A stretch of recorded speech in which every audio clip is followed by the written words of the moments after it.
Imagine a life where you are no longer at the mercy of outdated beliefs or external control. What if you could reclaim your spiritual freedom and live in alignment with your true self? I had a great childhood, and I know my parents were doing the best they could at the time. But I grew up in a world where religion wasn't just a belief system.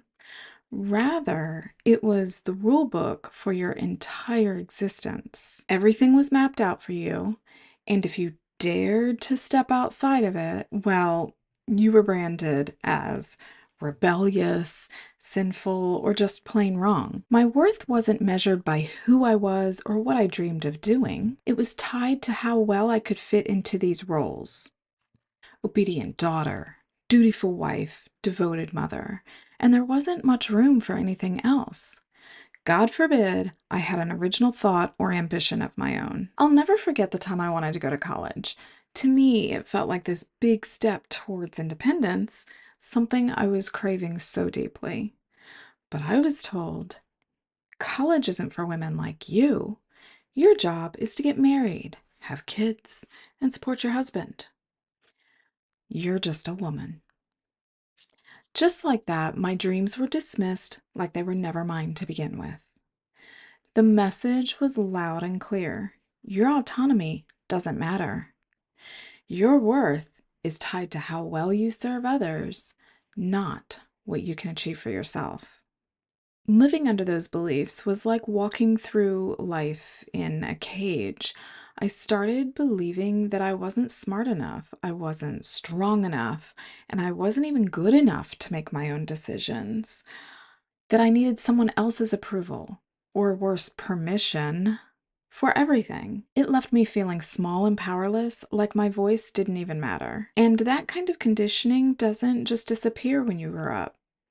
It sticks with you until you decide to unlearn it and reclaim the power that was always yours to begin with. Let's talk about spiritual freedom, because if you're here, chances are that you've felt that pull to break free from beliefs or structures that never really sat right with you.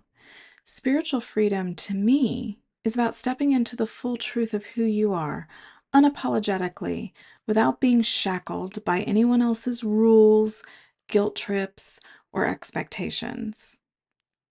It's about living life as a free, sovereign being, where you're guided by your own inner wisdom instead of someone else's idea of what's right for you. And this ties so beautifully into the concept of God consciousness. We've been taught for so long to look outside of ourselves for guidance, for approval, for validation, but the truth is that the divine isn't something far away, being in the sky, looking down on us. It's here, within each of us. We are divine. We are literally walking manifestations of divine energy, which means we're not just passive spectators in our lives. We are the creators. You carry that same divine spark within you that moves the universe.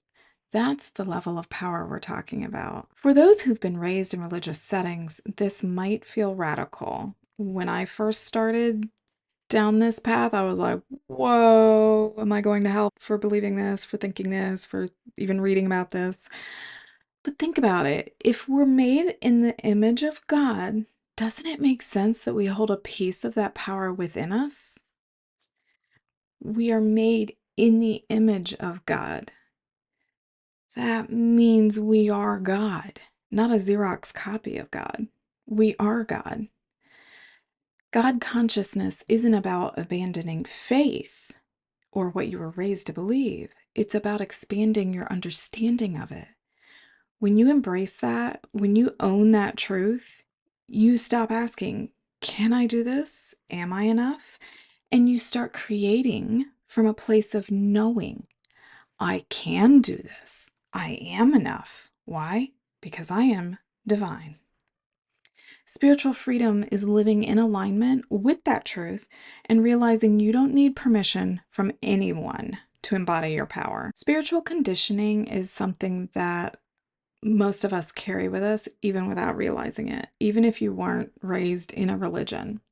It's all those repeated messages that we've been fed, sometimes our whole lives, that tell us that we're powerless on our own, that we need something or someone outside of us, a higher authority, a rigid structure, or someone else's approval to guide us, to save us, to make us worthy. And here's the thing, this conditioning isn't just in the religious world. It's everywhere. It's in the ways that we've been taught to doubt ourselves. It shows up as this belief that we have to prove ourselves, that we need to earn happiness or love. It sneaks in as guilt or shame for even daring to question the rules that we were raised with. And these beliefs stick, don't they? Even when we think that we've moved on, they slowly creep into our lives. They influence how we see ourselves, how we make decisions, how we show up in our lives. It's like an invisible script running in the background, quietly telling us, you're not enough on your own. But guess what? You are. And part of reclaiming your spiritual freedom is rewriting that script one choice at a time. It's not going to happen overnight.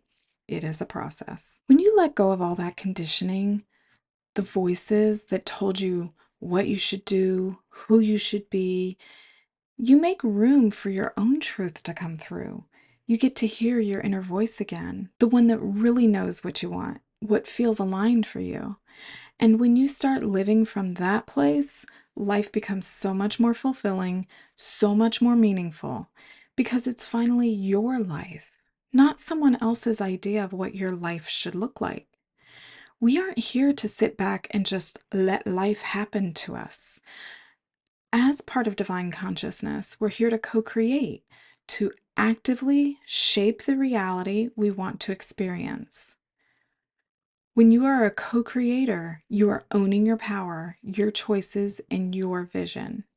You're not even the main character anymore.